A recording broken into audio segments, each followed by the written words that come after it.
Hey warriors, hope you're doing good. In the last video, we had discussed about the MCQs which were leaked for the CA Inter direct taxes for the November 23 attempt. As promised in that video, we are now going to discuss about the CA Inter direct taxes question paper, the descriptive part, and check how the paper looked like. Yes, like I clarified in the previous video, this is not for you to evaluate how your performance was in November 23. This is more as an informative video just to discuss how the complexity of the paper was and to help those May 24 friends of mine who are going to attempt their paper and want to use this as a test paper for their exams. That's all is the intention of this video. If you are here to understand how you have performed, please stop the video here itself. Don't go forward. By the way, for those who have not checked the MCQ video, please first do that. The link is in the description below. Yes, today's video, let's discuss all the questions which are there in the CA Inter November 23 direct taxes. Yes, we are going to follow the same sequence, by the way, people. We were not going to look at the patterns. While I would have recommended you to not do compulsory first and everything, we will follow the same pattern because it's better to discuss along with you. Okay, so with that intention is what we're going to do. But yes, when we solve the paper, we are going to think as if we are in the exam hall and do it together. That's what the idea is. Let's do it together. Question number 1. It says, Mr. Pramod is a resident aged 55 years and is a retail trader. And is who? He's a retail trader. The moment I see retail trader, I know one thing for certain, no additional depreciation is coming in, so I'm safe there. He has given you the following information for the assessment day 23-24. Now, like we would have discussed, never go into the topic right away. Since you right now don't know what the requirement of the question is, jump and go to the last. Let's go to the last and quickly check what the requirement of the question is. The question says you are required to compute the total income and the tax payable of Mr. Pramod under three scenarios. Scenario number 1, they're saying the business profit is computed as per normal and he opts for 115 BAC. So they have asked you to do normal income tax. And the tax will be as per 115 BAC. Normal PGBP with tax under 115 BAC. Okay. Next they're coming and saying do presumptive and don't do 115 BAC. So do presumptive and then opt for normal tax. Okay, great. Last one, they're coming and saying business profit is computed as per normal provisions of income tax and he does not opt for 115 BAC, which means here you are going to do normal plus normal tax. 114 mark question, 3 different scenarios for you to do. Lengthy will be to the core. You have to be very fast in these kind of questions. Thinking second is not there. That is why, in MCQs and all, we discussed that time that you had about easily you could have completed the MCQs in about 22 minutes or something. That buffer which you get back will help you in these kind of questions. Hell lengthy question. Anyway, let's come back and check. We are now going to get into the details. At this point of time, we are already aware that we need to do 3 methods: presumptive, normal 115 BAC, normal tax. Yes, presumptive anyway is going to be independent, so it's not a problem. The other 2 normal, you have to split between 115 BAC and normal. My recommendation, let's do anyone. We will do one and then the adjustments relating to 115 BAC can be taken care of. Yes, so what we'll do is we will prepare a statement where we'll say let's prepare the total income as per normal provisions and pay tax as per normal provisions, and then we'll make modifications to the 115 BAC. Yes, let's look at the line items and see what and all changes we have to make. Starting from the trading and profit and loss account, always start from right side. The first item I see is sales. The moment I see sales, I'm going to highlight this because this is going to become my presumptive number. On this I have to do presumptive at 6% or 8%, deciding on what the method is. We don't know what method of payments receipt is, so we will hold this. Let's go next. Closing stock 2,10,000, no problem, PGBP scenario. Then you have gross profit of 15,15,000. This is your balancing figure, forget it off. Rent from house property, this goes into HP. Then you have rent from furniture 1,20,000. Now here is where you need to make a thought.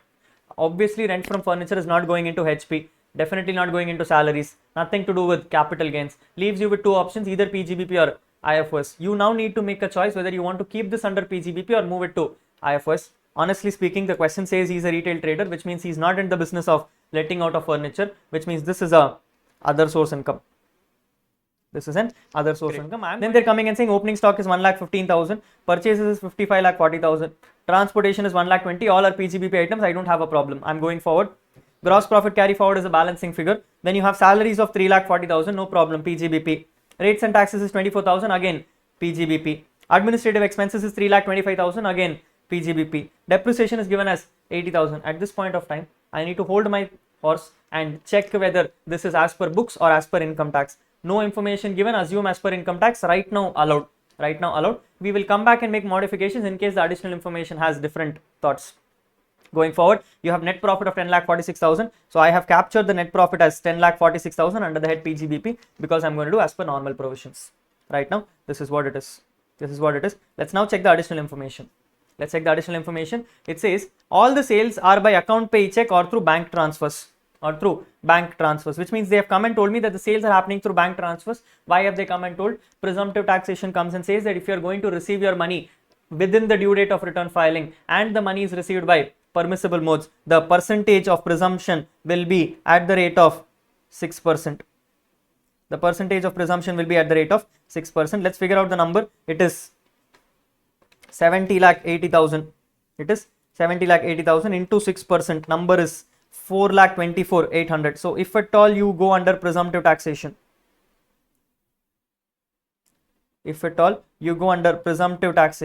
under presumptive taxation, I don't have to worry about what my adjustments are under PGBP.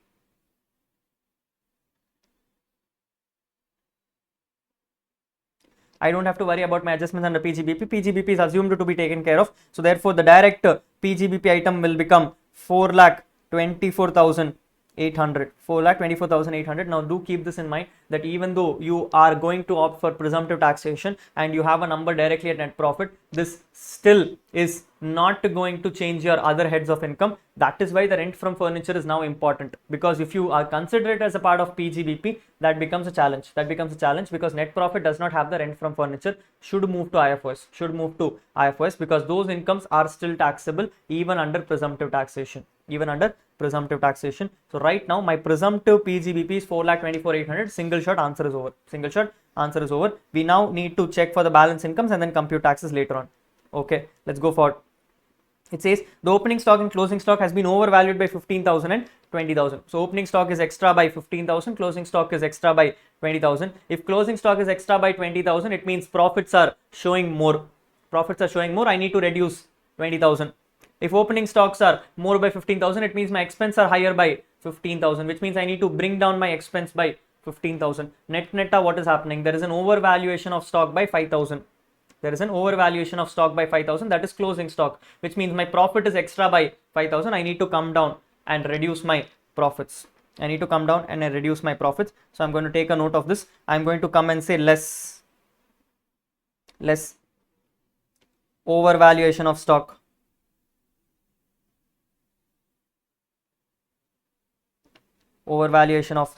I'm going to put a single number directly, people, because I don't want to waste time of yours and mine as well. So therefore we are going to directly put a number. 20,000 is going to be reduced and 15,000 is going to be increased. Net 5,000 I'm going to reduce.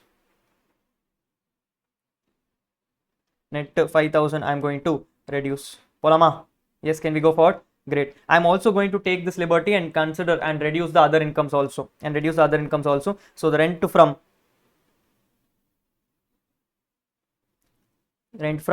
HP will be 1,80,000. Then rent from furniture. Number is 1,20,000. At this point of time itself, I could have moved it to other heads of income, but I still don't know the facts of the other cases. So let's hold. Let's not do it right away. I do not want to move it to some other head of income and then make modifications later on.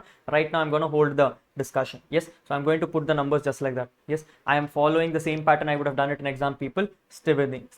It might take time, but it is important for you to know how to write an exam. Next. The rates and taxes are including a GST liability of 5,000 paid on 1st May 2023 and municipal taxes for let out property of 7,000 rupees. So the rates and taxes which are given to you has a GST liability paid of 1st May 2023. 1st May 2023 is after your previous year or before your previous year? It is after your previous year. If it is after your previous year, is there a problem, Rahul? No, still there is no problem because the payment is happening on 1st May. The payment is happening on 1st May. The moment the payment is happening on 1st May, the payment is still within the due date of return filing. Therefore, there is no disallowance to take care of. There is no disallowance to take care of. Rahul, what to do with this information? You'll have to put a note against it.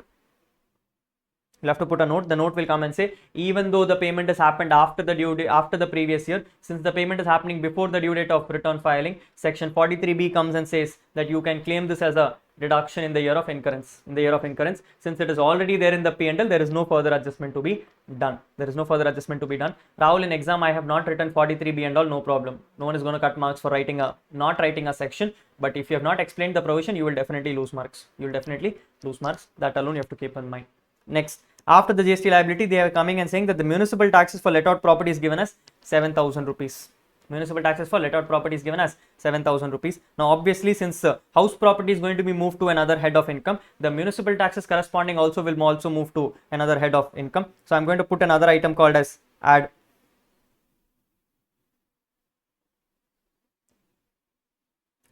I'm going to put another item called as add municipal taxes paid for house. Paid for house. This is going to become add of 7,000. This is going to become an add of 7,000. I need to keep in mind my HP incomes. So for the sake of completion, I'm going to consider my incomes right away. I'm going to consider my incomes right away. Right now, I don't know what my municipal value, fair value, actual value, nothing is given to me. Assuming everything is right. Assuming everything is right, I am right now going to put my actual rent as 1,80,000. I'm going to put my actual rent as 1,80,000. I'm putting it in inner column because I might have to make some changes. So I'm holding that right now. And then somewhere on the bottom, I'm putting my municipal taxes because it is also paid. Number is 7,000 rupees. Number is 7,000 rupees. Polama. Next. The administrative expenses are including 25,000 paid as donation to National Children's Fund and a payment for laptop purchased on 15th May 2022 for 60,000 through bank transfer. Okay, so administrative expenses has 25,000 paid as donation. The moment you have a donation happening in PGBP, you cannot claim it as a deduction because it is not relating to business. So I'm going to add it back.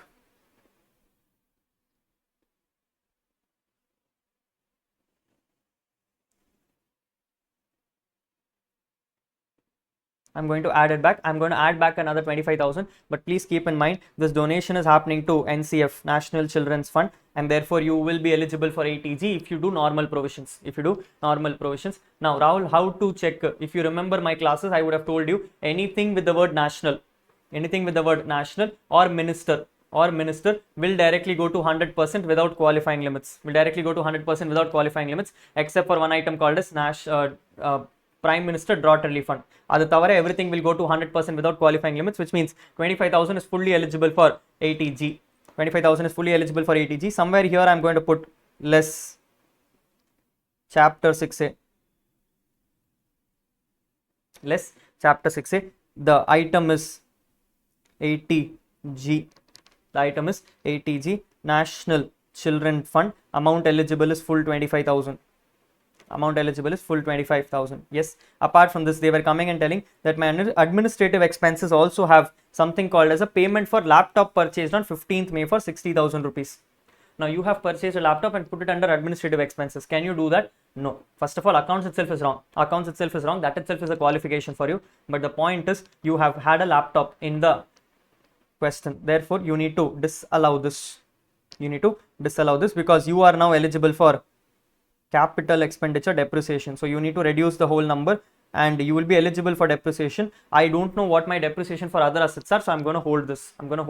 Right now I'm only disallowing it as a capital expenditure. Next. Transport charges are including 30,000 paid in cash on 1st November. Transport charges have 30,000 paid in cash. Now, if you remember the provisions, 40A3 comes and says that you should not make a payment more than 10,000 to a single person in a single day. But if you are going to make the payment to a transport operator, you can make a payment up to 35,000. So since the payment is happening for 30,000, the payment is allowed as a deduction. Information is not relevant. This is to be granted as a note. Hey, for those people who have been with my class, I have told provisions are all the same. ICA has lost its ability to think anymore. Same questions keep coming again and again. Yes, so you don't have to worry so much about it. Next, he's incurred a loss of 8,000 rupees on sale of equity shares which were purchased on 10th June 2022. 10th June 2022, he purchased some shares on which he has incurred losses. Now here is where the problem starts. Question says that he has incurred a loss, but it no clarifies anywhere whether this loss is already there in the P&L or not there in the P&L. Now here is where you start making assumptions of your own. Okay, don't sit and waste time. You make an assumption whether it is there or not there, looking at what the items are there on the left side. I don't see any place where they could have shown the losses, which means this is an out of the book adjustment. Which means I don't have to change anything in my PGBP. I just have to put something in capital gains. Because it is a loss of equity share and he is not in the business of trading of shares. So therefore, I am not going to touch my PGBP and I am directly going to go to capital gains. If you want, you can also make an assumption that it is there in PGBP, but you will have to be very clear on what you want and where it is. Clear notes have to be brought out saying nothing is given, so it is assumed that it is there in this item and therefore it is considered. Nothing like that given. Don't make choices. I am saying PGBP it is not there. If the item is not there in PGBP, I am going to create a separate item called as capital gains. Now I am going to create a separate column in capital gains. In capital gains, they are coming and saying that he has incurred a loss of 8,000 on sale of equity shares which were purchased on 10th June. When they do not tell you that STT is paid, it means STT is not paid. If STT is not paid, you are also free to assume that the asset is unlisted shares. Nothing is given, people. They are saying sale of equity shares. Now, which equity shares, listed or unlisted, STT paid or not paid, nothing aware. Therefore, you will assume that this is normal equity shares, not listed, not STT. Therefore, you are looking at the asset. It starts from 10th June 2022, goes till 10th February 2023. At any point of time, I am not even seeing the asset having more than 24 months of holding. Therefore, the asset will be a short-term capital loss. So I am seeing a short-term capital loss happening. I am just going to keep it here. In case there is any gains of capital gains, we will set it off. In case there is any gains from capital gains, we will set it off. Otherwise, it will be carry forwarded, because the provisions of carry forward comes and says that if you have incurred any loss on capital gains, it can only be set off against the capital gains head of income if it is short term in nature. So therefore, I am going to hold it. Then they say depreciation includes 1,200 as depreciation on trademarks wrongly charged at 15%. Which means somewhere they are coming and clarifying to you that the depreciation which is there in the P&L is actually as per income tax, because some modifications are supposed to happen. So we need to now prepare the depreciation schedule. Now the depreciation given in the P&L is how much? The depreciation given in the P&L is 80,000.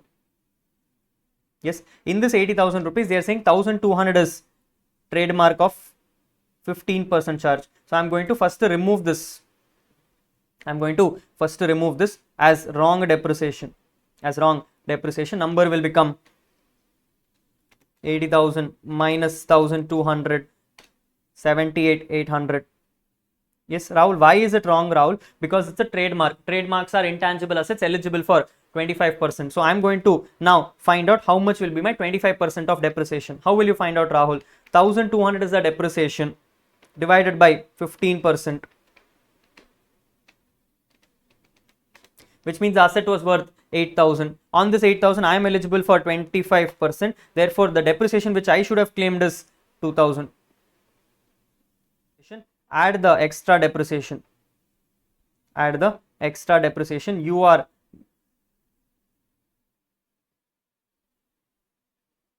78,800 plus 2,000 is 80,800.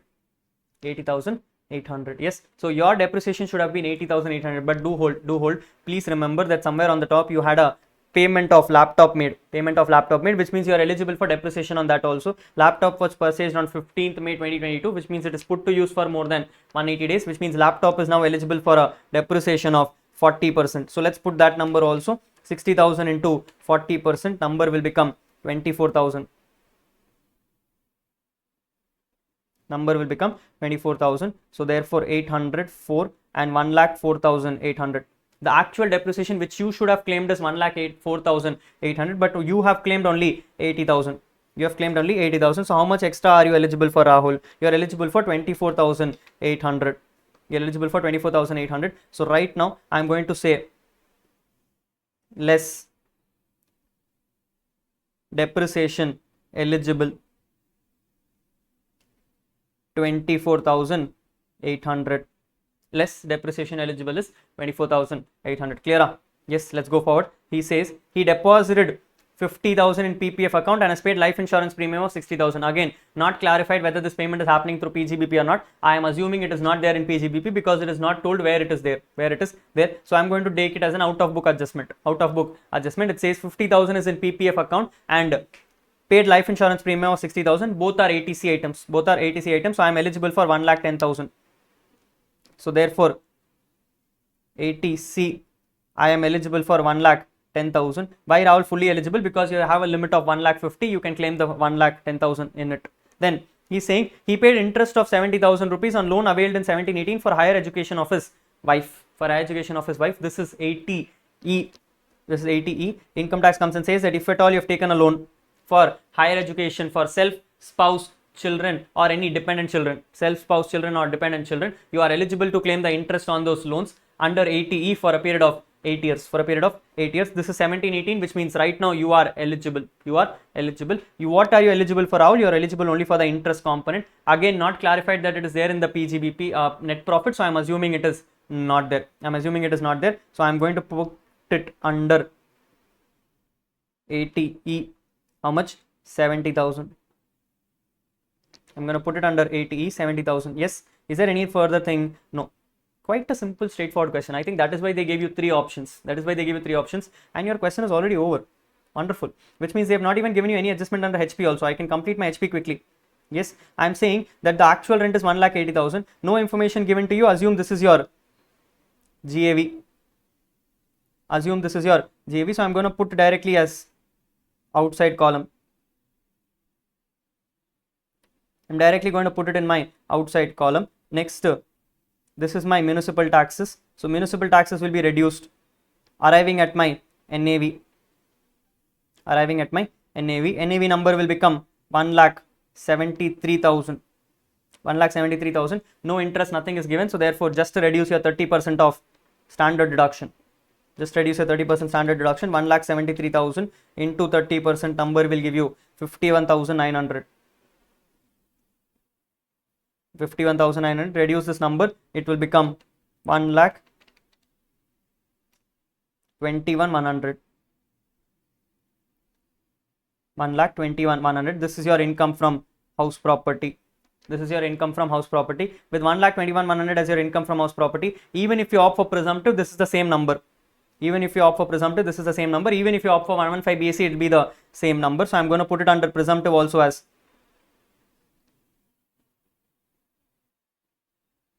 1,21,100. I am going to put it under 115 BAC as 1,21,100. Yes, no change. Let's proceed forward. Then they are coming and saying my net profit is 10,46,000. All the adjustments I have already put on the bottom. I'm going to carry it forward and bring it on the top. Yes, so 5,000 was this. Let's add the numbers and check.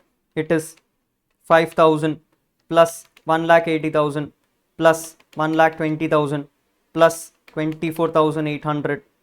This has to be reduced. So therefore, I am going to reduce 3,29,800. Yes, then proceed with the deduction. Then it is 60,000 plus 7,000 plus 25,000. How will it come? It will be 60,000 plus 25,000 plus 7,000. Number will come as 92,000.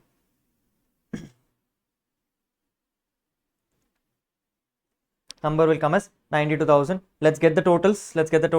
It is 10,46,000 plus 92,000 minus 3,29,800. Yes, number will come as 8,08,200. Number will come as 8,08,200. Yes, notice, is there going to be a change for PGBP? Is there going to be a change for PGBP when it comes to 115 BAC? No, I don't see any change happening for PGBP when it comes to 115 BAC, because I don't see any changes which are reflecting on 115 BAC. So on the 115 BAC, it will continue to be 8,08,200. 8,08,200. Moving us with presumptive taxation. Moving on with presumptive taxation, the number we had already put out, it is 70,80,000 into 6%. Number will come as 4,24,800. 4,24,800. So with this we are done with HP also, we are done with PGBP also. Yes, moving to capital gains, we had already discussed there is a short-term capital loss. Unfortunately, there is no capital gains in the current year, therefore this has to be carried forward.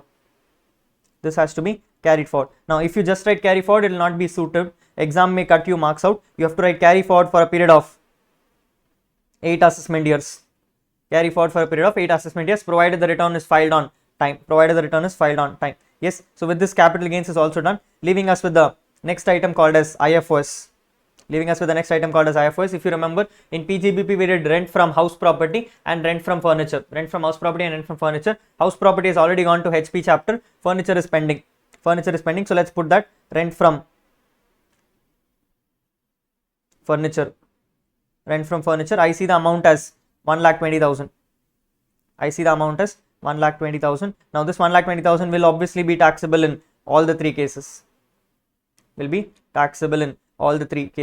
Yes, this will lead me to my gross total income. Let's find out my gross total incomes now. It is 1,21,100 plus 8,08,200 plus 1,20,000. Number has come as 10,49,300. 10,49,300. In this, I have to reduce my chapter 6A. Total of chapter 6A will come as 2,05,000. Yes, it will come as 2,05,000. Yes, 1,10,000 plus 70 is 1,80,000 plus 25 will give me 2,05,000. So I'm going to reduce 2,05,000 now.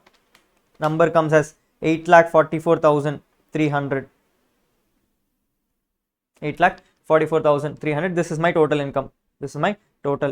Coming to my PGBP under presumptive. It is 1,21,100 plus 4,24,800 plus 1,20,000. Number is 6,65,900. 6,65,900. Since you are under presumptive but you are not opting for 115 BAC, you can also claim the chapter 6A. Number becomes 6,65,900 minus 2,05,000. Number is 4,60,900. 4,60,900. Come to the last 115 BAC scenario. 115 BAC is again 1,21,100 plus 8,08,200 plus 1,20,000. Number comes as 10,49,300. No change between 115 BAC and normal up to gross total income level. Minus chapter 6A becomes 0 because under 115 BAC you cannot claim chapter 6A. Therefore, your total income becomes 10,49,300. 10,49,300. Yes, this is how your total income looks like for the compulsory question which you have. However, question is not asking you just for total income. It also wants the tax payable. Now, in this scenario, I can tell my tax payable for one item directly. That is my presumptive. Now, because I am opting for presumptive and not opting for 115 BAC, I am a poor citizen up to 5 lakh rupees. Which means up to 5 lakh rupees I can claim a rebate. Now, all the incomes on the top is all slab rate incomes. Therefore, I have no problem. Whatever tax I have will become fully allowed as rebate. So, tax will become 0 for the first scenario. Let's look at the balance items. My normal and normal tax. For the first 5 lakhs, it will be. For the first 5 lakhs, it will be 12,500. Why, Rahul, 12,500? Because I see the person is a non-senior citizen. I see the person is a non-senior citizen. It is resident aged 55 years. Therefore, it is 5 lakhs. Up to 5 lakhs, it is 12,500 rupees. Then balance 3,44,300 will be at the rate of 20%. Yes, so 3,44,300 into 20% will give you 68,860. 68,860 at 12,500 rupees. Number will come as 81,360. Yes, if this number is without cess, so including cess. Yes, including cess, 4% number will become 84614. 84614. If you left the answer at 84614, expect losing of marks. Expect losing of mark, because this has to be rounded off. This has to be rounded off. In exam, rounding off itself carries half a mark. Rounding off itself carry half a mark. Therefore, it becomes 84,610. 84,610. Coming to 115 BSc. Coming to 115 BSc. Since I am talking about November 23 syllabus. November 23 syllabus, the slab rates are 0 to 2.5 lakhs. So it is 0 to 2.5 lakhs. 0. Then 2.5 lakhs to 5 lakhs. It is 12,500. It is 12,500. 5 lakhs to 7.5 lakhs. 5 lakhs to 7.5 lakhs. It is 25,000. Then 7.5 lakhs to 10 lakhs. It is 37,500. Leaves you with a balance 49,300. 49,300. This was 0, 5, 10, 15. Balance will be 20%. So 49,300 will be taxable at 20% slab rate. Therefore, it becomes 9,860. 9,860. Add all the numbers. It is 37,500 plus 25,000 plus 12,500. Number is 84,860. 84,860. On this, you will have to include cess. On this, you have to include cess. 4% cess is the number. Therefore, it will become 88,254 rounded off to 88,250. Rounded off to 88,250. Yes or no? Yes or no? Yes. This is your compulsory question. This is your compulsory question. Now, the question also ends with saying which option should you choose. Obviously, you will choose for presumptive taxation. You choose for presumptive taxation. So, your recommendation will be to opt for presumptive taxation so that you pay zero tax in the current year. So that you pay zero tax in the current year. Yes, this is how your 14 mark question looks like for compulsory level. For compulsory level, if I'm calculating it right now properly, it is coming at about 30 minutes we have discussed. We discussed almost about 30 minutes, maybe 25-30 minutes is what we have discussed. 14 mark question. 14 mark question. We've taken a little extra time than what we were supposed to take, but that was only because of our explanations and all those things. Ignoring all those explanations, I think we should have been able to do it faster also. We should have been able to do it faster also. But yes, in case you still feel like you have taken too much efforts, don't worry. I remember in MCQs we discussed and we told that it is coming and completing around 22 minutes. So you had some buffer there also. Plus the next questions also have some more buffer items. So that is why I always come and tell you, never choose compulsory question in the first go. You may not be able to complete your paper on time. Yes, this is what your compulsory question is. But yes, since I am also discussing this from May 24 perspective, what are the changes, Rahul? The changes are not there till the total income level. The changes are not there till the total income level. Everything will remain the same. Tax alone will change, not for first one, not for second one, but for the third one. Third one, 115 BSc, your tax rates have changed. So in case this is a May 24 attempt, your taxes will be 0 to 3 lakhs, 0. Then 3 lakhs to 6 lakhs, it will be 15,000. 6 lakh to 9 lakhs, it will be 30,000. Then 9 lakhs kapro, 1,49,300. 1,49,300. This will be a different rate. So it is 0, 5, 10 and then 15. So 1,49,300 will be taxable at the rate of 15%. Number will come as 22,395. 22,395 plus 30,000 plus 15,000. Number comes as 67,395. 67,395. On this you will include cess. 4% cess will become 70090. 70090. 90 if you include your cess. If you include your cess, this is only if you are going for May 24. This is only if you are going for May 24. Beyond this, the question is still the same. So which means even now the answer has not changed. Your option will be to opt for presumptive. Your option will be to opt for presumptive. Assuming this question had no presumptives, if you were in November 23 syllabus, I would have still continued with normal regime. I would have still continued with normal regime because the tax was lower there. However, if you are in May 24 syllabus, this would have become a new regime better, the default regime better, which is 115 BAC, which is 115 BAC. Yes, looking at the question very carefully, it looks like the question is fairly easy. Except for the lengthiness. Question was fairly easy. You could have easily done it. 115 BAC, you could have asked for a lot of better things, but they actually restricted their discussions, and therefore you were easily able to complete this answer. If you have done this question properly, you can easily expect around 10 to 12 marks coming from it. Even if you have let it halfway through also, that's not a problem. Okay, most of the adjustments were fairly easy. You just had to do it properly. You could have easily scored 10 to 12 marks in your compulsory question if you have attempted this properly. Yes sir. Can we go forward?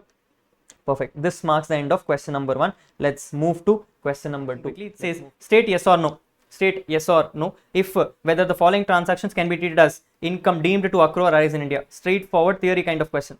We are just having to say yes or no.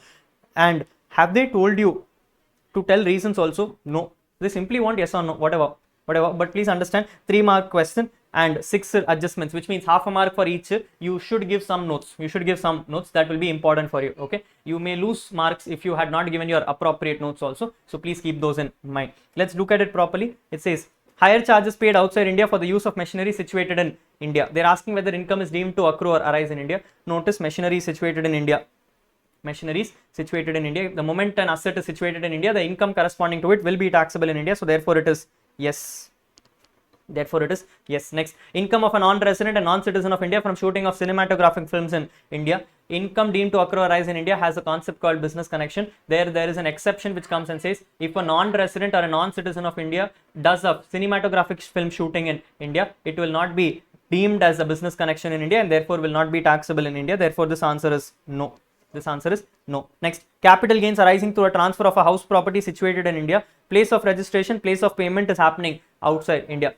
Doesn't matter. Even if registration is outside India or consideration is outside India, the moment the asset is situated in India, the income is getting taxed in India. Income is deemed to accrue or arise in India. Next, allowances paid by the government to a citizen of India for services rendered outside India. Provisions come and say when a salary is received by an Indian citizen from a government of India, it is deemed to accrue or arise in India. However, if the salary is received, then only it is taxable. Any allowance and perquisites are exempt from taxes. Therefore, this will be no. Allowances paid will not be treated as taxable component because it is exempt from tax. Next, past period foreign untaxed income brought into India during the previous year. Now they have come and told you that you have some untaxed income of previous years, you have brought it in the current year. Understand, income tax only taxes your income, does not tax your remittances. So even though tax was collected earlier or not collected earlier, it doesn't matter. On remittance basis, income cannot be taxed in India. Therefore, the answer is no. Leaving you with the last item, it says gift received by a non-resident on the occasion of his wedding in India. Now, the provisions of income deemed to accrue or arise in India come and say that if a gift is received by a non-resident from India, it is generally taxable in India. Only if it is covered under 56.210, which is IFOS provisions. IFOS provisions come and say that if you are going to receive a gift on account of your wedding, it is not taxable, and therefore this also becomes no. 3-mark simple straightforward question. The loss which you made in the earlier question, you can cover it up here. Simple yes or no, give some small reasons, you will get the full marks. Let's look at part B. It says Mr. Sanjay has given you the following incomes for the previous year 22-23. It says interest on England development bonds, 1/3 is received in India, 60,000 rupees. Yes. Now I am going to stop my discussion right now here itself, and I'm going to move to the last part just to check what the requirement of the question is. The requirement of the question says you are required to compute the taxable income of Sanjay for assessment day 23-24 if he is a not ordinary resident or NR. So which means they want this analysis only for RNOR, or for NR. or for NR. They have not asked this information for ROR. They have not asked this information for ROR. They are only asking it for RNOR and NR. Let's keep that in mind. Let's keep that in mind. It says interest on England development bonds, 1/3 is received in India. Bonds are outside India. 1/3 is received in India. Income received in India alone will be taxable. 60,000 is there. 20,000 is received in India. So RNOR will be taxable for 20,000. NR will be taxable for 20,000. Next, interest received from a non-resident, 5,000 against a loan given to him to run a business in India. To run a business in India. This interest is received from a non-resident. Interest is received from a non-resident. Provisions of interest come and say if the payer is a non-resident, the income is generally not deemed to accrue or arise in India unless and until the money is utilized for a business in India. The money is utilized for a business in India. Scenario comes and says the money is given for a business in India, therefore income will be deemed to accrue or arise in India for both RNOR and for NR. Next, royalty received from Akil, a resident, for technical services given to run a business outside India. For a business outside India, royalty is received from a resident. Now, provisions of royalty come and say that if at all the money is going to be received from a resident, it is generally deemed to accrue or arise in India unless and until it is used for doing a business outside India or for earning any other income outside India. The scenario comes and says it is for a business outside India, therefore it is not taxable. Therefore it is not taxable both for RNOR and for NR. Last scenario, income from business in Sri Lanka, 25,000, out of which 15,000 was received in India. The business is controlled from India. The business is controlled from India. Here is where RNOR and NR make a difference. RNOR and NR make a difference. RNOR has an extra provision which comes and says that any income which is accruing or arising outside India but from a business controlled from India or a profession set up in India, it will be fully taxable. So for RNOR, the whole 25,000 will become taxable. The whole 25,000 will become taxable, whereas for the NR part, only the income received in India will be taxable. The income received in India will be taxable. Yes, so it is 15,000 here. It is 15,000 here. Clear? Yes. Again, my analysis, very easy question. Straightforward 4 marks in your pocket. Straightforward 4 marks in your pocket. You could have easily answered this question. The only request from my side would be if you would have written the provisions stating that any income of a non-resident, the 4 items are taxable, and any income of an RNOR, the 5 items are taxable. If you have written that much there, you would have given more weightage to the examiner. You would have given more weightage to the examiner for him to give you full marks. Yes. Otherwise, even if you have created the table, they may give you full marks, but some examiners are cringy enough. Some examiners are cringy enough. They may cut you out marks. So for that part alone, you may have a challenge. Beyond that, I think you should be able to score good 4 marks in this. So 4 marks here, 3 marks there. Already 7 marks are easy cakewalk. Easy cakewalk. Next, they are asking you to discuss the liability of tax deduction at source under the Income Tax Act 1961 in respect of the following cases with respect to assessment year 23-24. Here they are coming and saying state the applicable provision and give brief reasons. Now the most important thing is that if you have missed to see this line, which says state applicable provision, you have already lost marks. In case in the answer you just said yes, TDS is applicable at 5%, no marks for you.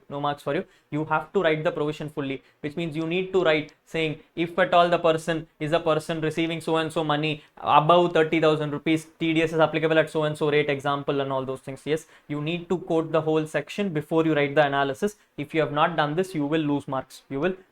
Let's look at the analysis.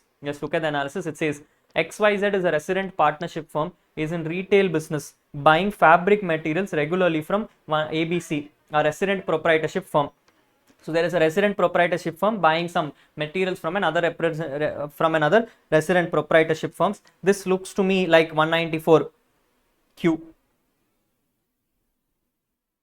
But let's see.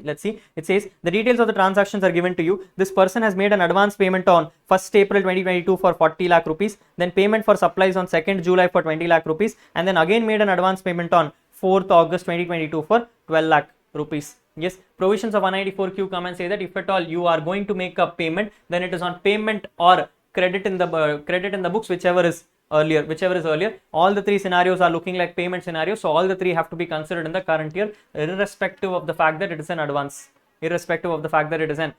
All the 3 payments have to be considered for the purpose of 194Q. Now the provisions of 194Q come and say that if at all you are going to have any kind of payment exceeding 50 lakh rupees, the excess amount will be liable for TDS at the rate of 0.1. The excess amount will be liable for TDS at the rate of 0.1, subject to the condition that the person who is going to issue, should have a turnover more than 10 crores in the previous year. Should have a turnover more than 10 crores in the previous year. Now when I say previous year, I'm not talking about the current previous year, I'm talking about the preceding previous year. If he has a turnover more than 10 crores, then only it is liable. Let's check. It says XYZ has achieved a turnover of 12 crores from the business during the financial year 21-22, and a gross business turnover for the financial year 22-23 turns out to be 9 crores. Current year turnover not relevant. Previous year turnover relevant. Previous year turnover is 12 crores, which means he is liable under 194Q. Numbers are taxable. 40 plus 20 is 60, plus another 12 is 72. Since you have done 72 lakhs worth of payment, reduce 50 lakhs. This amount will be liable for TDS at the rate of 0.1%. So you have 22 lakhs coming in hand into 0.1%. Number will come as 2,200.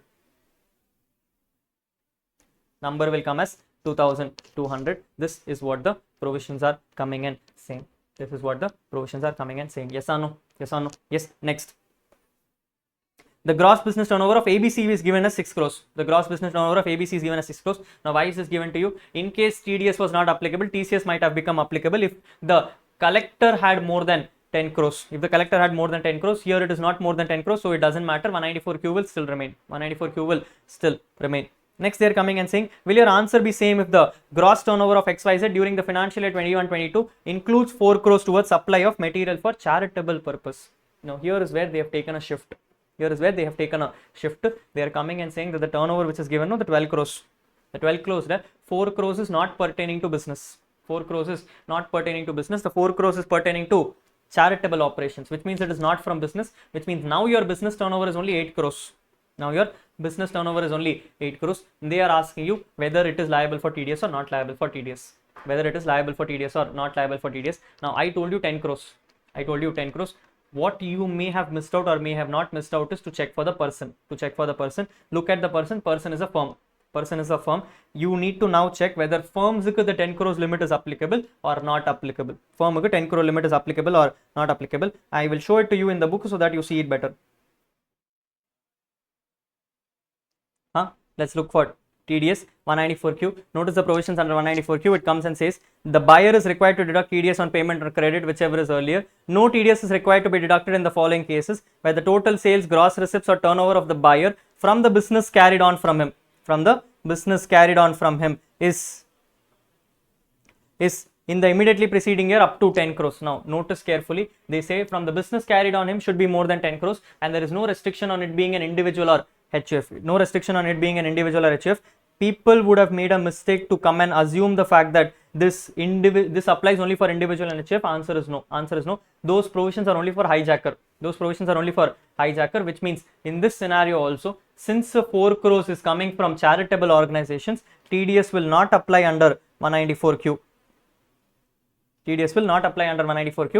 206C1H will anyway not apply. So TCS will also not apply, because anyway the person is not having a turnover more than 10 crores. He is only having a turnover of 6 crores, which means anyway TCS is not applicable. TDS is also now not applicable. So the answer to this question is, if at all you go with the first scenario, TDS will apply on the 22 lakhs at 0.1% at the rate of 2,200 rupees. But if the money is happening by charitable purposes for 4 crores, then TDS will not apply. TCS will also not apply. Transaction itself is not liable for tax. When I say tax, it's TDS, not anything else. Yes. Next, MJ is a part-time director of ABC Limited, which was paid an amount of 2,49,000 as commission on sales, which are not in the nature of salaries, for the period of 1st April 2022 to 31st March 2023. So there is a part-time director which you have, for whom you have paid commission, which is not a part of salaries.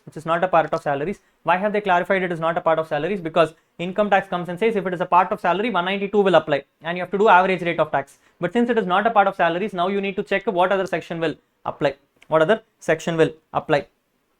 Notice carefully, some people may have assumed this under 194J, because in 194J there is a concept of director. There is a concept of director. Understand that is not the section we are looking for. This is a 194H. This is a 194H. The moment you see the word commission, commission is under 194H. Commission is under 194H, and therefore you have to do TDS at the rate of 5% because the amount is 2,49,000. 194H threshold limit is only 15,000 rupees. It's only 15,000 rupees. So 2,49,000 into 15% will give 5%. 2,49,000 into 5% will give you 12,450. 12,450. So TDS applicable is 12,450. TDS applicable is 12,450. Yes, simple question, not something complicated. If you know commission properly, you would have done 12,450 easily. Yes, moving forward, it says Mr. Kumar is a resident senior citizen, aged 86 years. Aged 86 years. If you are in TDS chapter and somewhere about 86 years and all keeps coming in, you are only looking at 194P. You are going to look at 194P. So provisions of 194P will start coming in, but let's check. Let's check. It says Mr. Kumar, a resident senior citizen, is aged 86 years, is a retired state government employee. He gets pension of 72,000 per month. He gets a pension of 72,000 per month. Great. He is having a savings account with Bank of Baroda. He's having a savings account with the Bank of Baroda and notified by central government under 194P. Avane Gutana section. And he has received an interest on savings account of 15,000 during the previous year 22-23. His pension is also credited in his account. So now this person is getting pension, he is also getting interest. Same 194P scenario. In the same bank, he is also deposited 10 lakhs in a term deposit at 7% interest on 1st July 2022. 1st July 2022, he also has interest on FD. He has no other income and has not opted for 115 BSc. He is asking you the requirement of filing of income tax return also. So he is coming and saying, Rahul, I have received pension income. I am not opting for 115 BSc. I have some interest on savings. I also have some interest on FD. Let me know whether it is liable for TDS or not, and also tell me whether I should file my return or not. Also let me know if I should file my return or not. 194P comes and says that if there is a senior citizen more than 75 years of age, if at all he is having some pension income coming in and this pension is coming to a bank account in which he also has interest, the responsibility is now shifting to the bank to deduct TDS at the average rate of tax. At the average rate of tax, bank will compute and consider all the provisions of the act and deduct TDS as applicable. If the bank deducts the TDS, the senior citizen is not required to file his return. Which means in this question, first we need to find out how much TDS to deduct.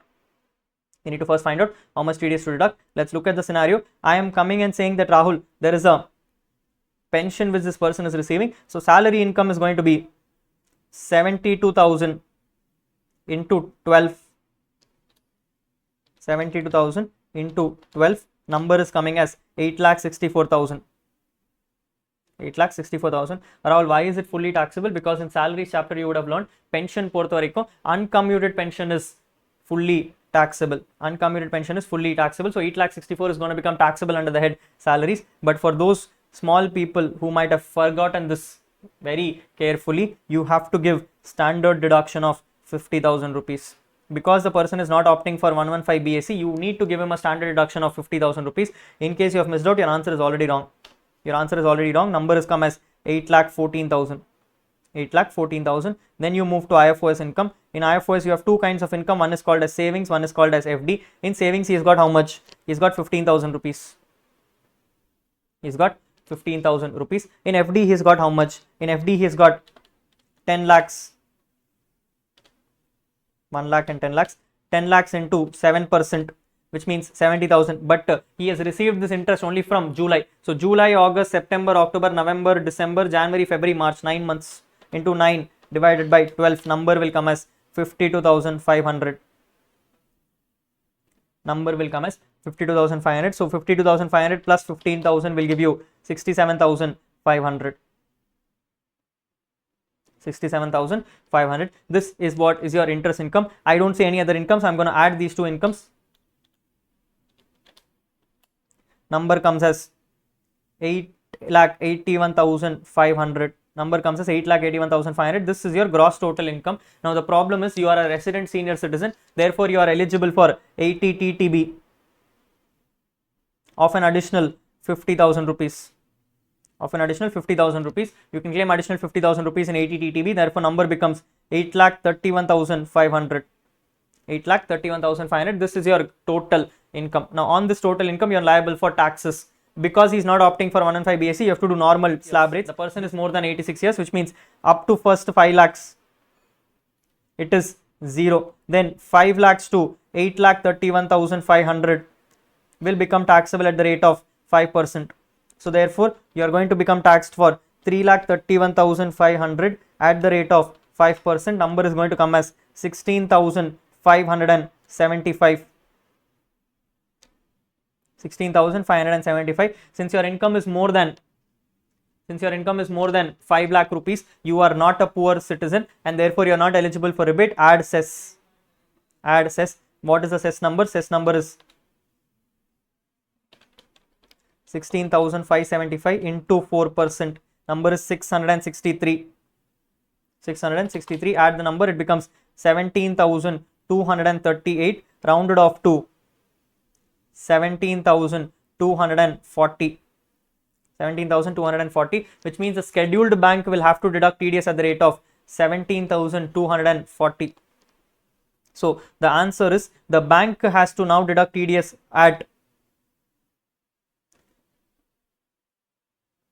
17,240. If the bank deducts this 17,240 as TDS and deposits on behalf of this person, Mr. Kumar will not be required to file his return of income. Mr. Kumar will not be required to file his return of income. This is what the answer is. This is what the answer is. Yes, if you ask me, people who might have spent some time in TDS chapter would have easily been able to answer these questions. Everything was a simple, straightforward question. But in case you have missed it out, this question is something which generally people would have not attempted. So if you have not attempted, TDS would have been 314 and another 7 marks. 7 marks of TDS, which means 14 mark question. 7 marks you would have scored from the top. 7 marks you might have let gone. 7 marks you might have let gone, or you would have chosen the other questions. But at the end of the day, the questions were actually easy. If you ask me honestly, this whole question was easy. If you have spent this little time on your TDS chapter, you would have definitely been able to score those marks. 194Q, everyone knows. Your 194H is straightforward, simple question. Last question was also just a computation of tax question rather than anything else. Okay, so actually speaking, it was very fairly simple question. They did not even check for the amendments in the current year. You actually would have scored a very good mark. Yes. Anyway, moving forward, you are in question number 3. Question number 3. Let's look at question number 3. It says, Mr. Aryan is a resident individual aged 58 years. Aged 58 years. The moment I see 58 years, it means the person is not a senior citizen. No problem. He is selling unlisted shares.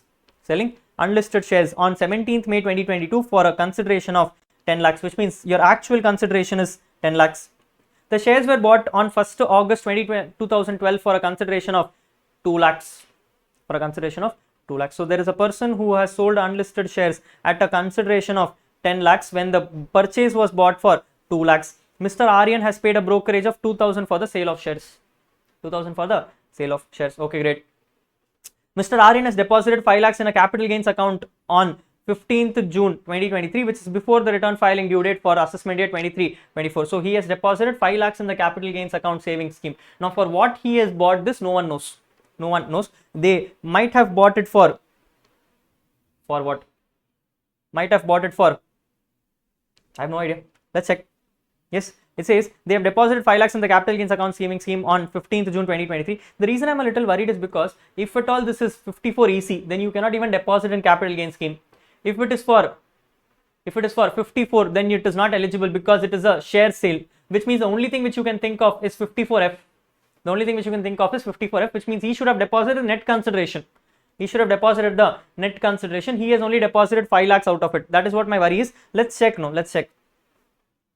He has deposited 5 lakhs in the capital gains account savings scheme on 15th June 2023 and he has withdrawn and purchased a residential property at Delhi on 1st May 2024 for 4,50,000. So he is going for 54F. So the provisions of 54F come and say that if you are going to sell any long-term capital asset and purchase a house against it, then you have to deposit the net consideration into the capital gains account savings scheme and you can claim the benefits.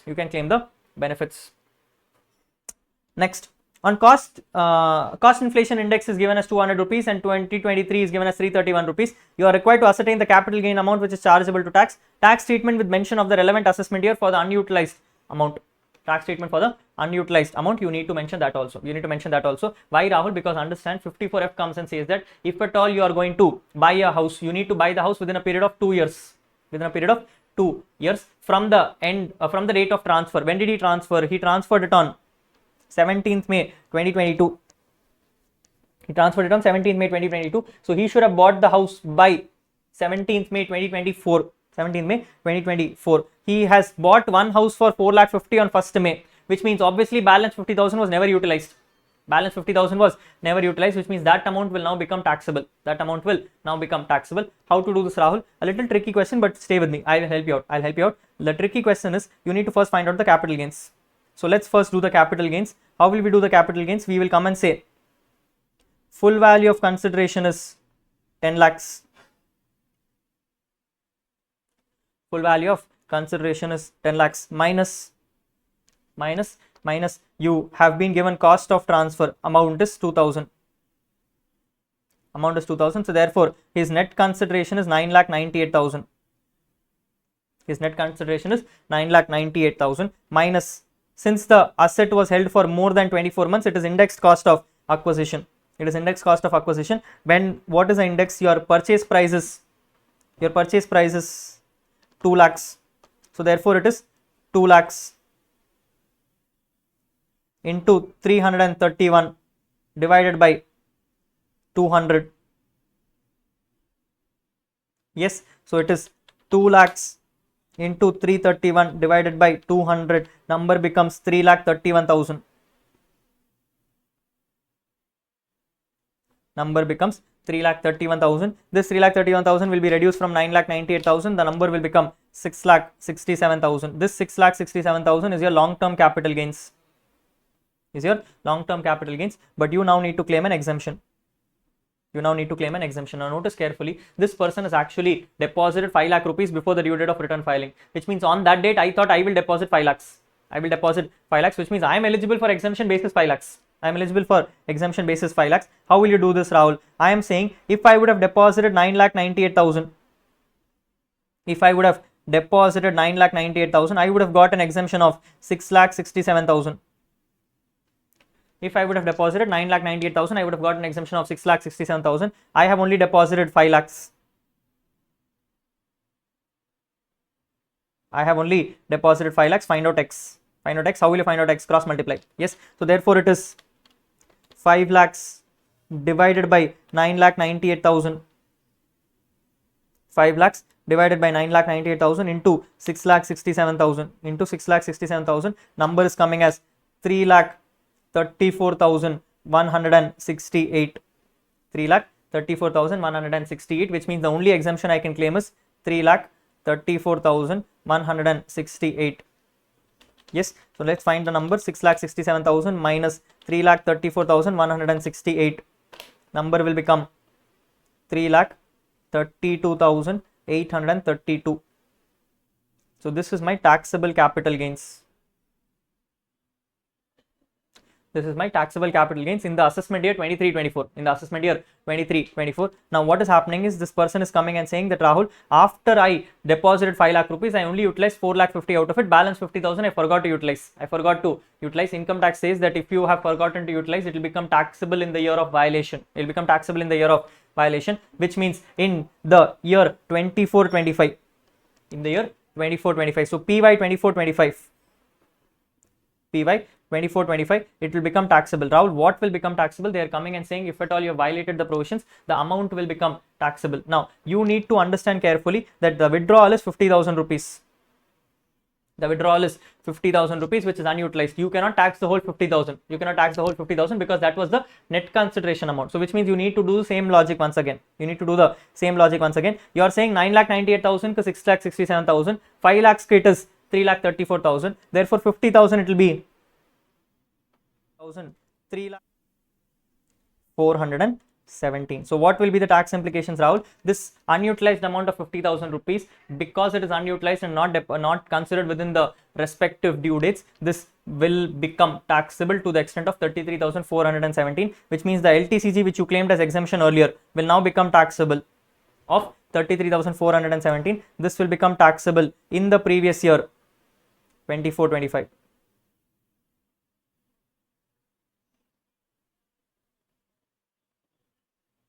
This will become taxable in the previous year, 24-25. Provisions come and say that if you have not utilized the amount, it will be taxed separately in the year of violation. In the year of violation, it will not be reduced from cost and everything. It will be taxed separately in the year of violation. This is what the provisions are clarifying to you. Yes, quite an easy question except for the proportion part. Except for the proportion part, if you have taken care of the proportion carefully, you will definitely get full marks against it. 4-mark question. If you have done the proportion properly, full 4 marks. If not, you will not get a single mark. You will not get a single mark. Hardly they'll give you 1 mark for the steps of preparing the FVOC and cost of acquisition. Beyond that, you will not get a single mark if you have not done the proportions properly. Yes, but fairly an easy question. Fairly an easy question. Can we go forward? Yes, let's go forward. It says Mrs. Neelima, a resident of Delhi, is employed by LMN Limited up to 15th March 1992. Is employed by LMN Limited up to 15th March 1992. Okay.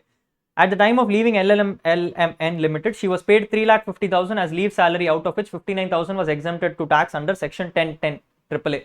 Yes, so she was working in another company. In that company, she got some leave encashment. Out of that leave encashment, she exempted 59,000. She exempted 59,000. Now, why have they given you this information? This information is given to clarify to you that if you have already shifted your employment, in the second employment or subsequent employments, the amount claimed as exemption earlier will be reduced from the notified limit. So you need to keep that in mind. Next. Thereafter, she joined CD Private Limited and received 4,14,000 as leave salary at the time of retirement on 31st December 2022. Yes, so second time she is going to receive a leave salary. On 31st December 2022. Amount is 4,14,000. In addition, she is also receiving a gratuity of 12 lakhs from the employer. She is not covered under POGA. Which means income tax will help you compute the computations. The following information is available to you. Average salary received during the last 11 months ending on 31st December 2022. Do you need 11 months salary or 10 months salary? You need 10 months salary. Even though they've given you 11 months salary, you need to take only 10 months salary. So you need to remove 1 year. Which year will you remove, Rahul? You will remove the month of February. You will start from March. So you will take March, April, May, June, July, 5 months there. Then August, September, October, November, December, 5 more months, which means you need to take 122,000 lesser. Duration of service is given as 14 years, 7 months. Great. Leave entitlement for every year of service is 45 days. Every year of service, she was getting 45 days of leave. You are not eligible for 45 days. Income tax only claims 30. 30 days. The leave availed while in service is 90 days. Every year she was getting 45 days. In the whole policy, she only took 90 days of leave. The leave at her credit at the time of retirement is 18 months. Is it relevant? Not relevant. Not relevant because you need to come down to 30 days. So we need to recompute this. Let's wait and watch. They are saying she received 5,20,000 from unrecognized provident fund, of which she was a member. So she also received unrecognized provident fund money, 5,20,000 rupees. This is comprising of 2 lakhs of employee contribution. Employee contribution in URPF is your money got back, so therefore not taxable. Employer contribution taxable under salaries. Interest on employees contribution taxable under IFOS. Then interest on employees contribution taxable under salaries.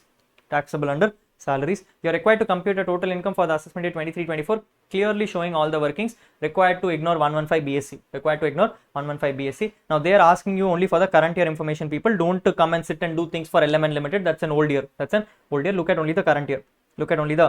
They want the total income, which means you need to compute the full salary. Let's compute the full salary.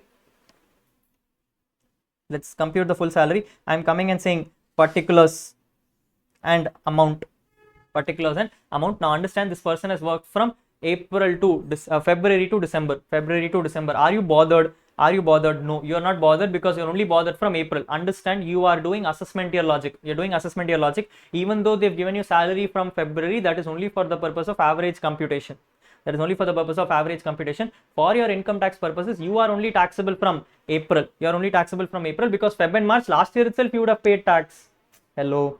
Yes or no? So you are only liable for April to December. So let's look at from salary from April to December. Let's look at salary from April to December. I will first put basic salary. From April to July. Then August to December. April to July, how much did I get? I got 22,600. Yes, April, May, June, July, 4 months. Yes, and then from August I got August, September, October, November, December, 5 months. So therefore it is 22,900 into 5. 22,900 into 5. This is what my basic salary is. Get me the numbers quickly. It is 22,600 into 4. Therefore 90,400. Yes, then 22,900 into 5. 1,14,500. Add 90,400. It comes to 2,04,900. This is what my basic salary is. Yes, proceed forward. Apart from that, have they given you anything else? They've also told she has received 4,14,000 as leave salary and non-POGA gratuity. Leave salary, let's hold. It might take some time, so let's do first gratuity. Let's do gratuity. Provisions of gratuity come and say it is actual received. How much have I received actually? I have received 12 lakhs. Less exemption. Exemption is least of the 3. First item is actual. Therefore it is 12 lakhs. Then it is notified number of 20 lakhs. Very good. Notified number of 20 lakhs. Then it is, because it is not covered under POGA, it is 1/2 into average salary per month into number of years which is worked, ignoring any kind of round offs. Because you're not doing POGA, you will not get a round off benefit. So I need to do 1/2 into average salary for the last 10 months. Like I told you, you have to do 22,600 into 5 plus 22,900 into 5. Yes, so let's do 22,600 into 5. Number is 1,13,000. 22,900 into 5 we already have 1,14,500. So 1,14,500 will give you 2,27,500 divided by 10 will give you 22,750. So my average salary per month is 22,750. How many years has this woman worked? They are coming and saying she's worked for 14 years and 7 months. Since you are not liable for POGA, you will not get the 7 months benefit, which means it will only be 14 years. Let's get the numbers. 22,750 into 14 will give me 3,18,500 divided by 2 will give me 1,59,250.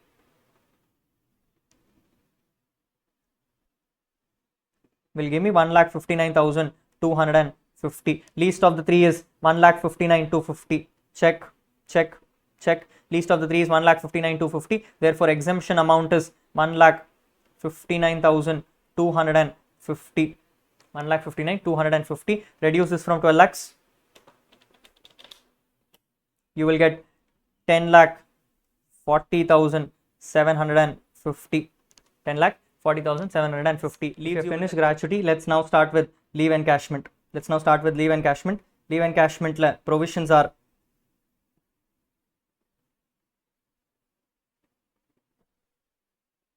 you're going to start with leave salary. Amount received first. Amount is 4,14,000.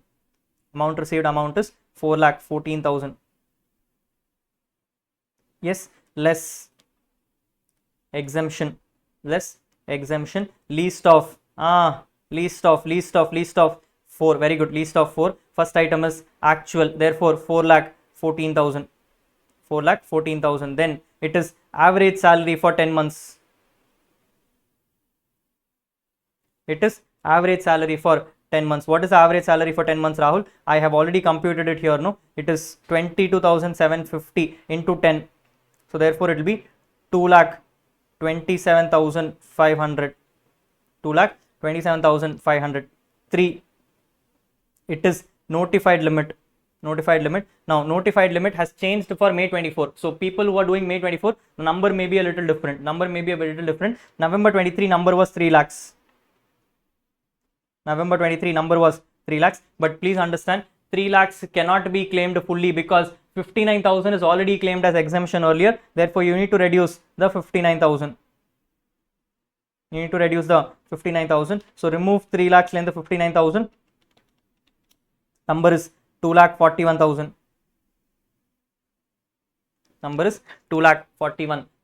Yes, and the last one is leave available. Into average salary per month.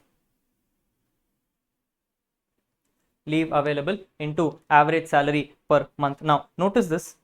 I am coming and saying that Rahul, the question is coming and saying that leave entitlement for every year is 45 days, which means he can only claim 30 days, but company is giving him 45 days, which means every year he got 15 days extra.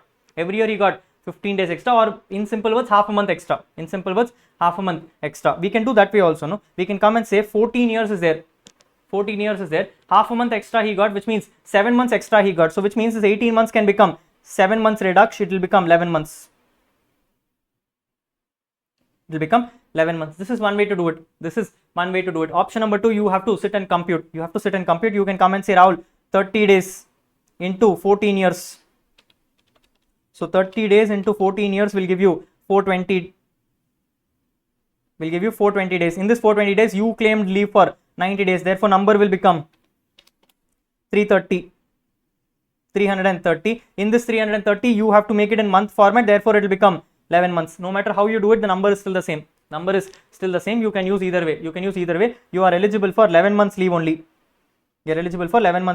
So it is 11 into average salary per month is 22,900. 750. 22,750. So 22,750 into 11 months will give you 2,50,250. Let's check whichever is lower. 4,14,000, 2,27,000, 2,41,000 and 2,50,000. Lower is 2,27,500.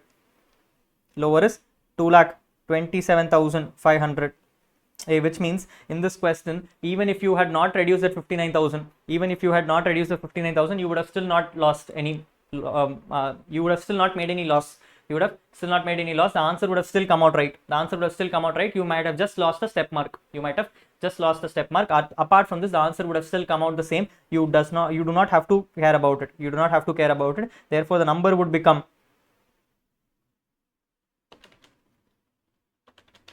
4,14,000 minus 2,27,500. Number is 1,86,500. 1,86,500. Now I know my basic salary, I know my gratuity, I know my leave salary. Let's look at what else is pending. I have completed my gratuity, I have completed my leave salary, I have completed my actual salaries. I have now received something called as unrecognized provident fund proceeds. I already discussed with you. 2 lakhs is not taxable. Balance 3 items are taxable. So add all the 3 items. It is 2,10,000 plus.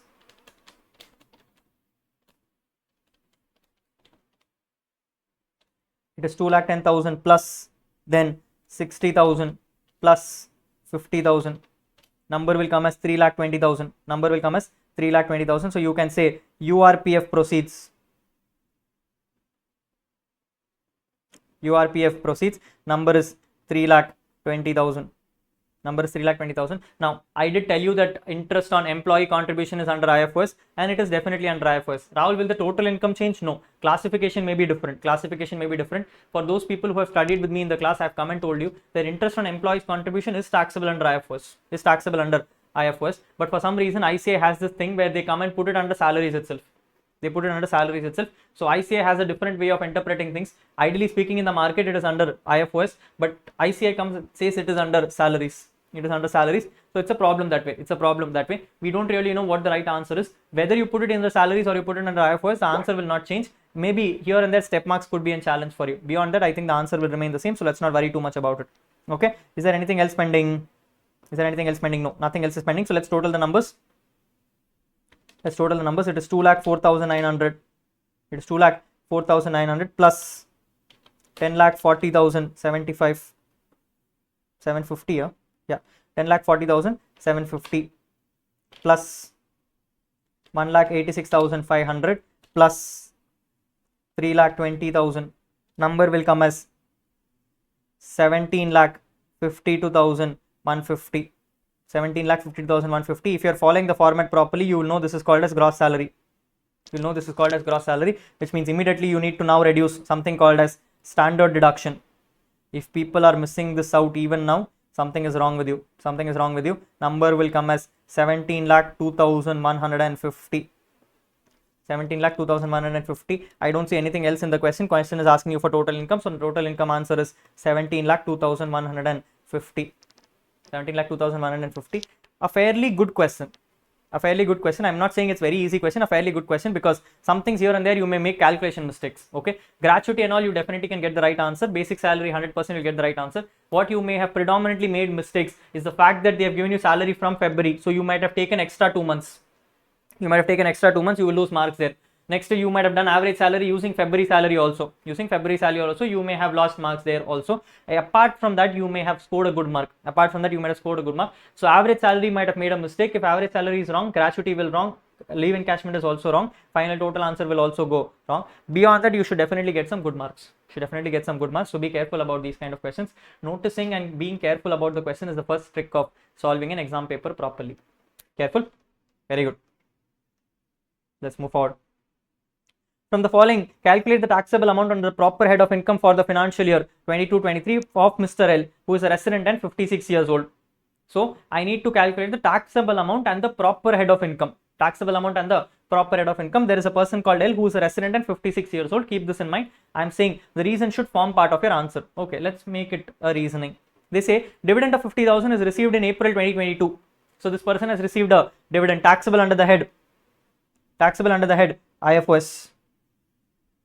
Taxable under the head IFOS. The question says the dividend was declared by the company LMN Limited at its annual general meeting held in October 2021. Held in October 2021. So company declared it in October 2021. You received it in April 2022. Which year will it be taxable, Rahul? It will be taxable in April 22. It will be taxable in April 22. It is taxable on receipt basis, because even though company has declared it, it has to come to you. It has to come to you. So it will be taxable in the year 22-23, which is assessment year 23-24, which is your assessment year, It will be taxable under the head IFOS. It will be taxable under the head IFOS. Clear? Yes. Next.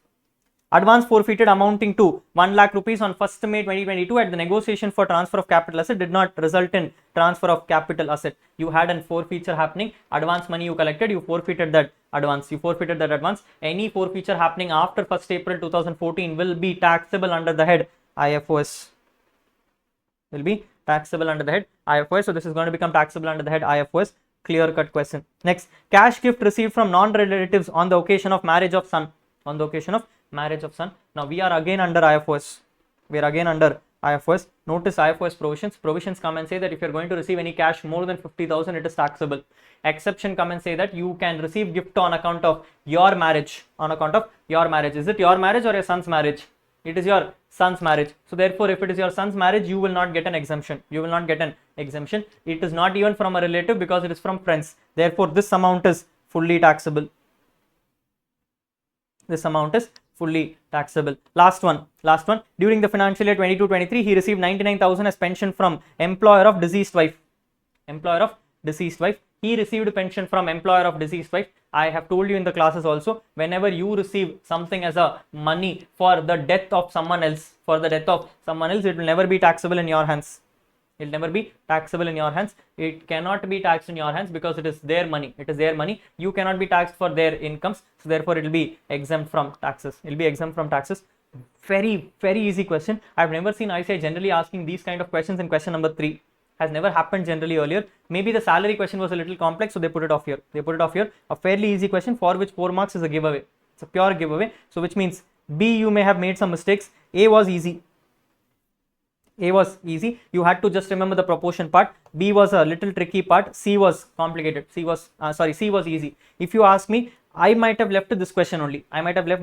Because I may have gone wrong in the salaries part and the capital gains proportionate part. So I may have left question number 3 as this is question number 3. I would have normally left question number 3. Again, let's check question number 4 before we make the decision.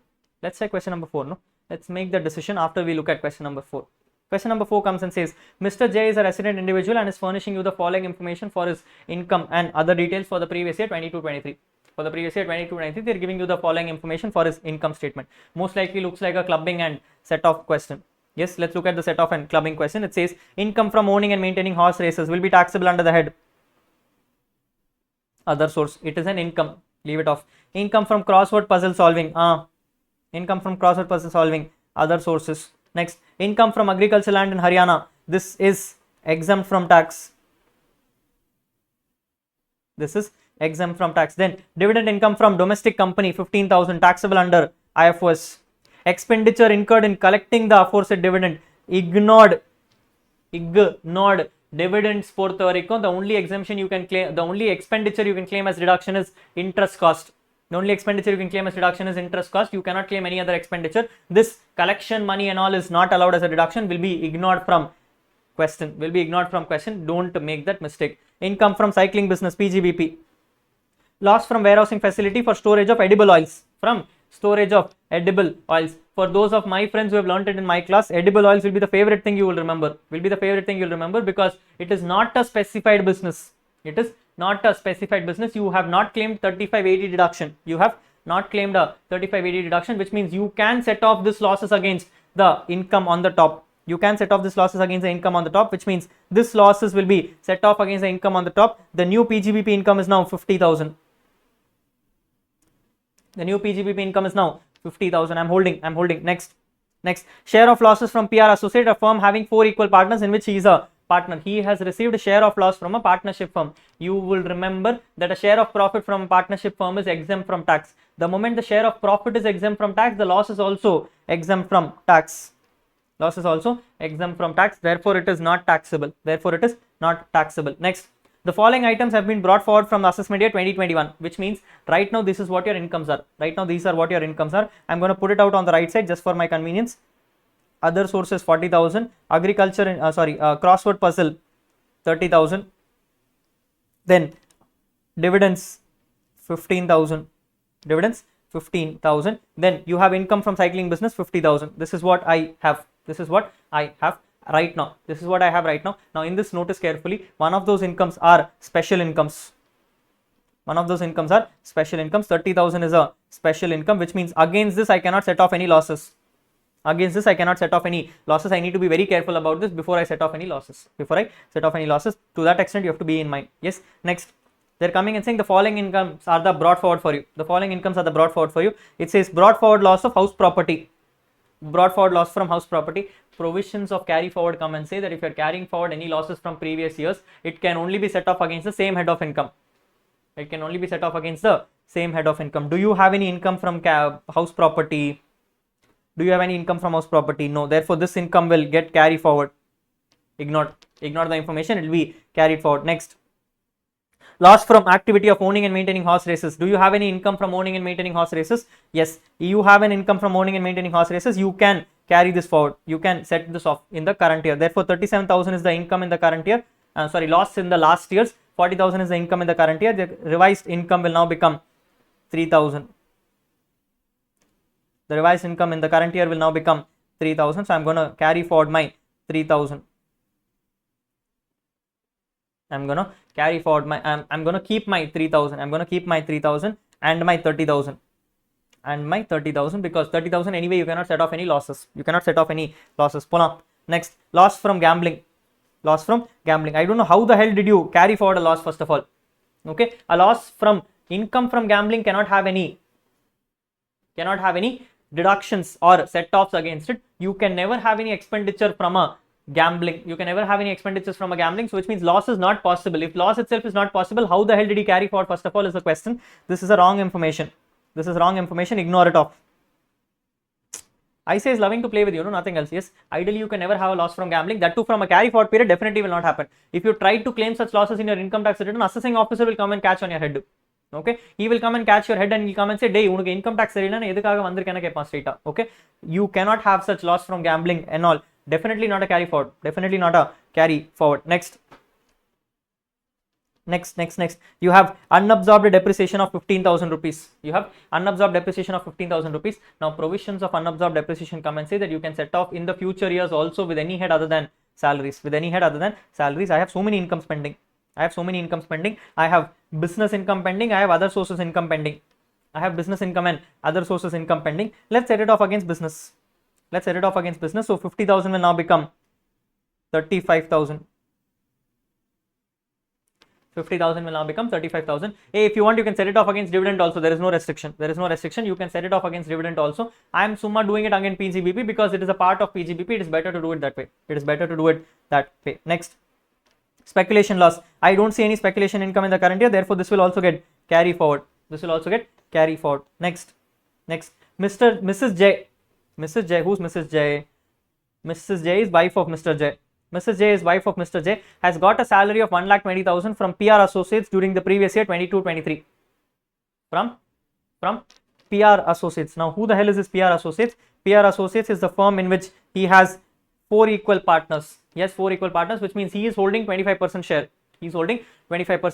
Now, this is a clubbing of income provision. Clubbing of income provision comes and says that if at all your spouse gets a salary from a firm in which you have more than substantial interest, meaning 20% or more than 20%, then in that case the salary will be clubbed in your hands if she is not qualified for the job. So this 1,20,000 is now going to become taxable in your hands.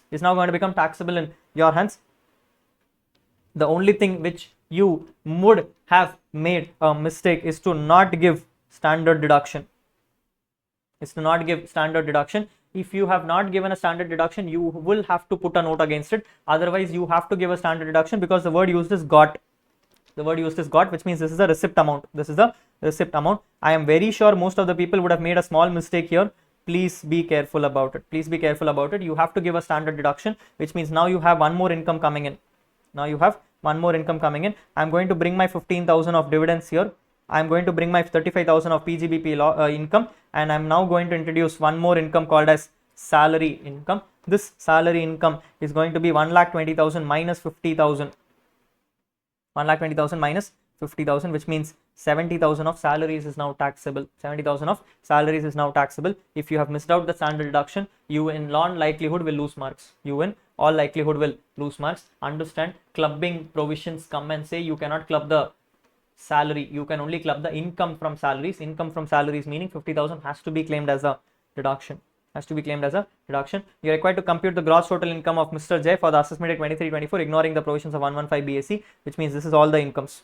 Which you have. You have 70,000 plus 3,000 plus 30,000 plus 15,000 plus 35,000.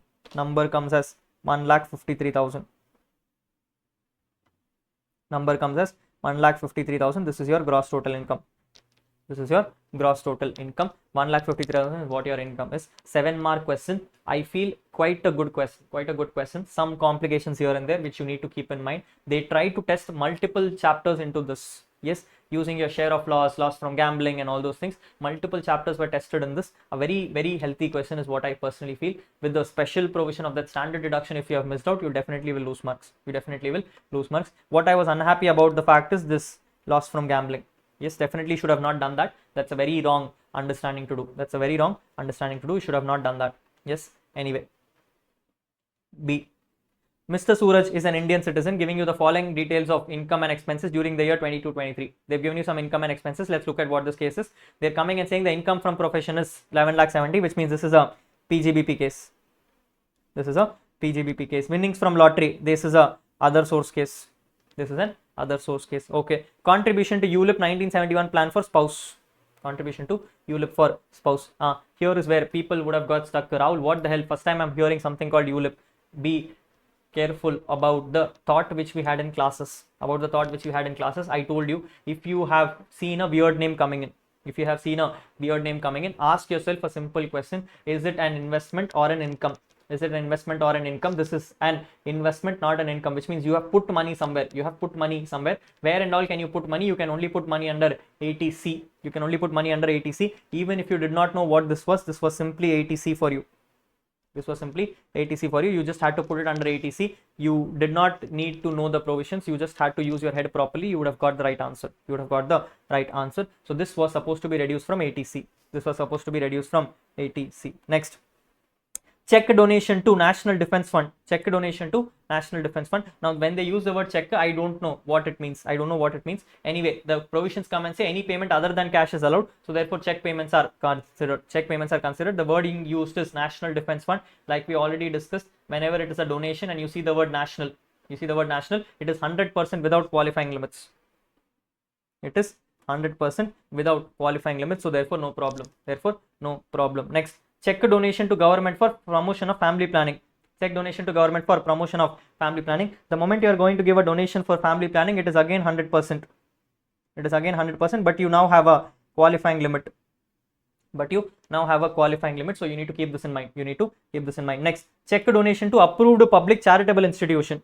Check donation to approved public charitable institution. The moment you see charitable institution, it is 50% with qualifying limits. It is 50% with qualifying limits. Let's read what the requirement of question is. Question says compute the deduction under 80G allowable to him for the assessment year 23-24. Compute the deduction under 80G for the assessment year 23-24, which means they now only want you to find out the amount of deduction. Now, notice you have 3 donations. Subject to qualifying limits also. So now you need to find out the qualifying limit first. Rahul, how to find out the qualifying limit? Income tax comes and says find the adjusted total income after claiming all deductions under chapter 6A except for 80G. Find the total income after considering all incomes, all deductions under chapter 6A except for 80G. Now look at the incomes. PGBP is 11,70,000, which means that is eligible for 80G. It is eligible for any chapter 6A. But the problem is with winnings. Winnings was anyway not eligible for any chapter 6As. So you cannot consider it as a part of total income also. So my qualifying limit will be 11,70,000. 11,70,000 minus my ATC deduction, which is 70,000 rupees. Number becomes 11 lakhs. Now this is my qualifying limit. This is my adjusted total income. Qualifying limit is 10% of my adjusted total income, which means 1,10,000. Now why is this significant, Rahul? Income tax comes and says that you can only pay donation to the extent of 1,10,000 now. Let's look at my qualifying limits. I've paid 1,20,000 plus 35. Can I pay 1,55,000? No, I can only pay 1,10,000. Now, Rahul, where should I assign 1,10,000? Use the most beneficial concept. Which means out of that 1,10,000, 35,000 pertains to family planning because it is eligible for 100%. Balance items will go to others. Yes. So now I know my deductions. What are my deductions? One is National Defense Fund. This is fully 100%, no limits. Therefore, it is 60,000. Yes. Now coming to family planning. While it is a part of subject of qualifying limit 35,000, I am claiming the full exemption. So again 100%. Number is 35,000. Leaving me with a balance charitable organizations. Now in charitable organizations, I have 1,10,000 of overall limit, in which 35 I have given to family planning. Which means I have in my hand 75,000. So I could have made a donation of 75,000. Since I can made a donation of 75,000, I have got a deduction of 50%, which means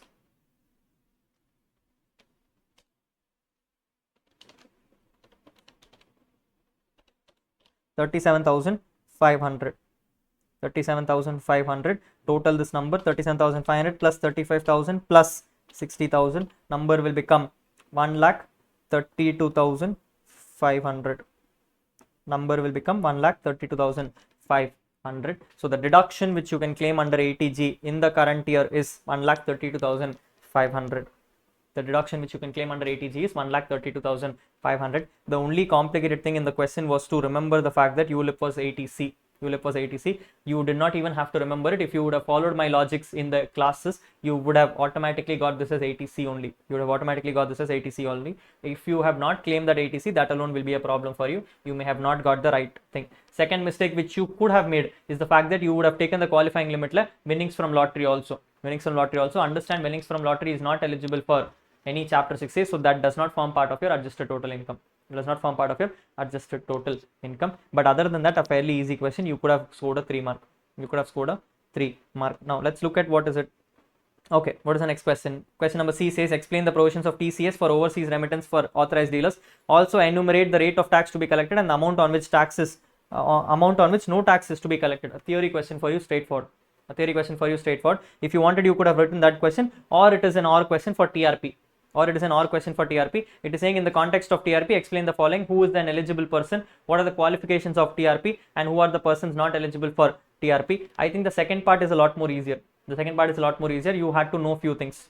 I told you, persons qualifications, you can say inter qualified, inter for CA, CS, CWA, all inter qualifieds are there. BCom qualifieds, all those people can be qualified people. Persons who are not eligible for being CA qualifieds, professionals are not covered. Any kind of employees of the same company, any kind of persons who's liable for any kind of person who's liable for audit will not be liable for TRPs. All those people are there. You could have easily scored a maybe 4 mark question. Let's say 2 marks you could have scored here if you would have written some theory. If you knew TCS provisions, great enough. Yes, that would have been a better scorer also, but most likely you would have not read that, so therefore this would have been better. Look at this question. No, I think 4 marks here, maybe 2 marks you could have scored. Again another 3 marks. So therefore here you might have scored full 3 marks if you have noticed the ETC, otherwise it would have been a problem. And the JY photo question, again a decent 7 mark question. You may have missed the here and there few things. 5 marks I can expect. Which means I would have still preferred to leave third question. I would have still preferred to leave third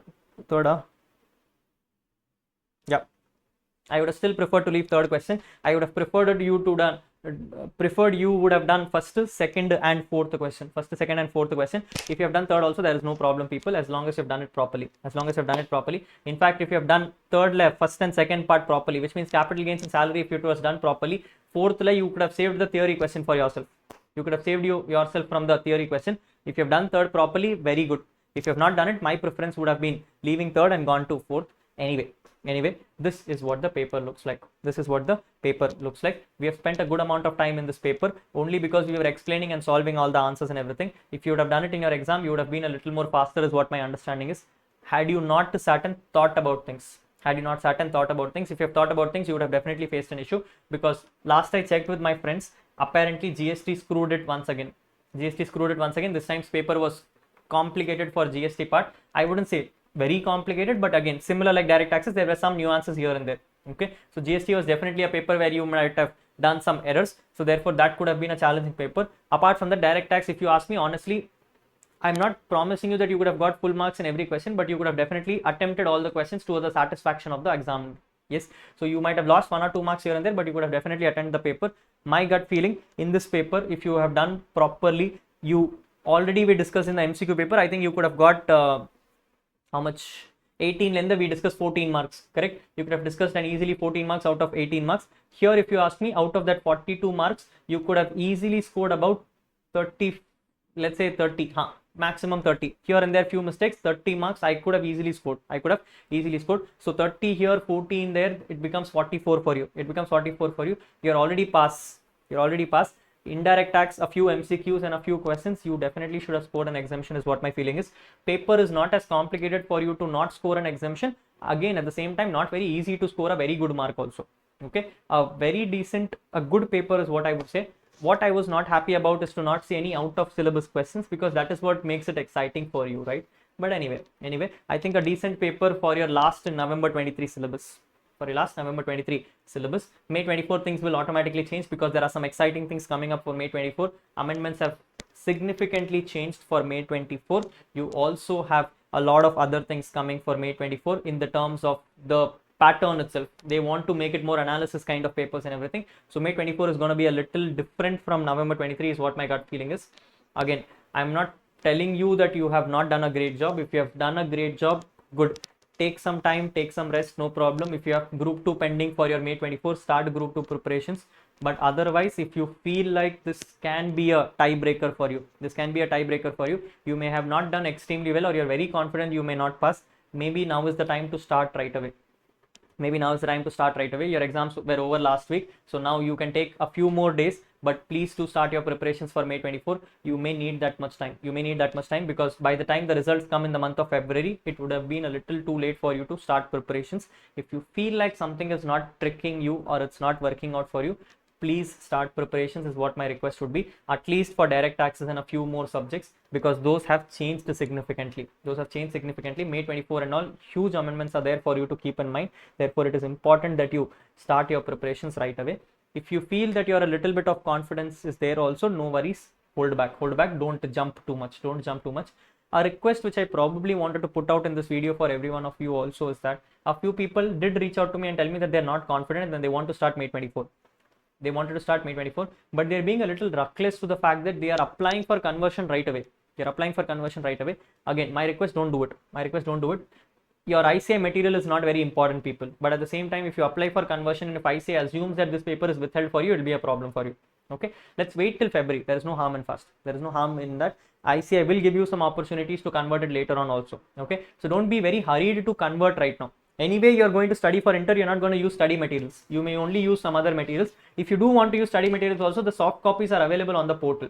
So don't take this opportunity and try to convert yourself right away. Let's wait for the results is what my request would be. If you do wait for the results, you may see some passes, and therefore after that, if you apply for conversion, it will be a good idea.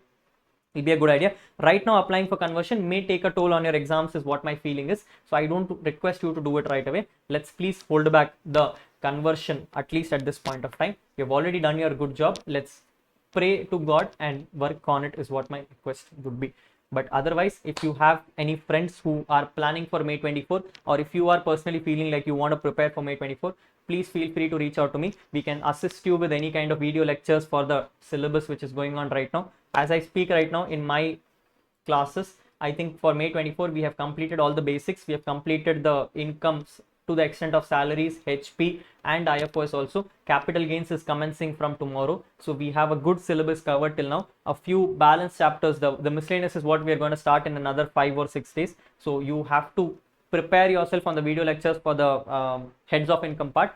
With that, the balance incomes, you already may know, not much amendments in that, but still some amendments are there. So you have to keep those in mind as well. If you feel like there is some help which we can support you in any way, please do feel free to reach out to us and we'll be glad to help you on that. On that note, we have completed the exam analysis. I will see you all soon with another video and some more exciting updates for you. Until then, take care and